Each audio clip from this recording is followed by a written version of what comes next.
IFM News. IFM News. IFM News. Lokal. Pinagannad ni Konsehal Cholo Benemerito Pagudpud dito umili ng runa kalit na maka-encounter ti jellyfish agsipot na rescue ti salon at daytoy kuna ni Konsehal Cholo nas daw iti magitan iti post na naruwa nga jellyfish ti Agkaiwara ti baybay iti barangay Pasaleng patsen na pasid daytoy iti panagbaliw ti klima. Nakita ka po iti adot post ti mesa nga kailyan tayo nga adot na tayo nga jellyfish ti Pasaleng sa di nga banda ako.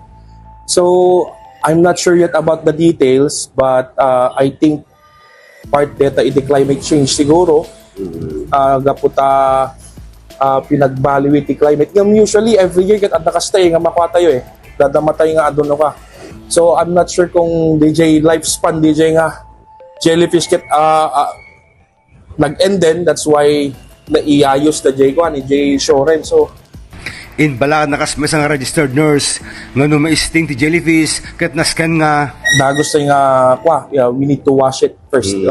Usually basic first aid lang, soap and water, and then no mabalin mapantay ito yung RH apo tapnon maikantayo ti makita tayo makita na tayo iti doktor tapno ma-assess na nga nasaya at no kasunod ka grabe na di pinaka-sting mo.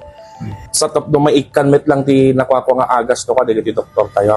Nabudo no ko sir no may. Yeah, usually nabudo DJ no alive Sir Dennis no no dakatabaybay.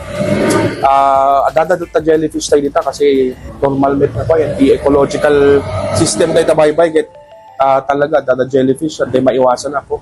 Iti agdama ado pa lang nga jellyfish ti makita iti mangalap iti baybay Idol Dennis Salipio Tatak IFM.